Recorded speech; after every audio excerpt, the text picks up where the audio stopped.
Hi, my name is Imogen Sutherland and welcome to my multimedia presentation on facial expressions and culture. In this chapter, we'll be looking specifically at the extent to which emotions are universally recognized from facial expressions. This chapter aims to be a self-help guide on this topic. In this chapter, we will cover facial expressions, movements of facial musculature, universal recognition of emotions, the categorization of emotions, fundamentality of emotions, emotions across culture, and various influential theories. Okay, let's start at the beginning. Well over 100 years ago, Charles Darwin first theorized on cross-cultural perspectives of emotions. Since that time, cross-cultural comparisons on emotions have been extensively researched. Emotions are a complex facet of our lives. They are multidimensional in that they exist as biological, subjective, purposive, and social phenomena.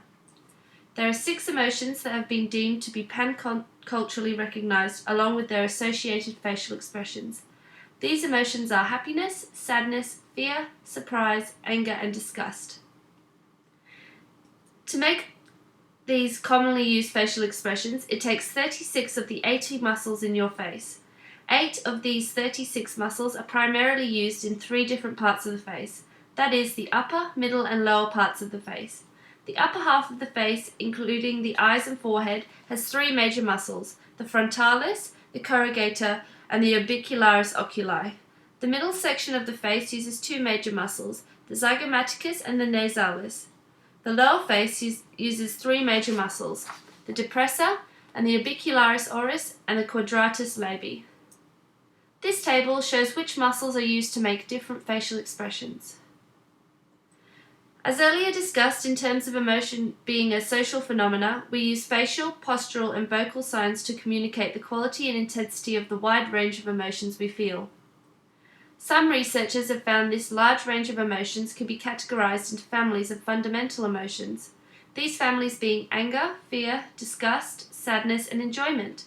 An example of one of these families could be anger. Anger could house resentment, hostility, and envy. In saying this, researchers also found that emotions are categorized differently as per culture. Russell raises the question of whether emotions are categorized differently by different cultures and whether we may not know of certain emotions as they do not definitively exist in the English language. Weisbecker counters this by stating that although there is no simple English equivalent, it is possible to explain in English what an emotion from other language is through decomposing the word. Weisbecker uses the example of the Polish word tęsknota and breaks the ideas of the word down. We in English think of several words that could be used to translate tęsknota into English, such as homesick, miss, or nostalgia. But none of these words would apply if, for example, we were using the word tęsknota in a situation where a daughter was leaving her parents to study in a distant city. Her parents would be tęsknić, which is the verb, but this is not to say that her parents would be homesick for her, nor is it to say that they felt nostalgia for her. We could say they missed her, but this does not carry nearly as much weight as what the word tęsknota intends. To give an idea of how emotions are portrayed across cultures, I have conducted a cross-cultural examination on research on pride, guilt, and anger. Research shows Asian Americans, Japanese, and Indians in particular reported lower levels of pride in their daily lives than European Americans and Hispanics overall. Japanese and Asian Americans reported the most guilt over Hispanic and European Americans. It was found that Uktu Eskimos strongly disapproved expressions of anger, whilst Kaluli people from Papua New Guinea are encouraged to show their anger and is widely expected. Research shows that there are important cultural rules in play which affect how emotions are displayed and situations in which emotions are shown, which are all learnt from individual cultures. This means emotions differ in appropriateness per situation and desirability, depending on the culture, which in turn can affect how emotions are shown and perceived.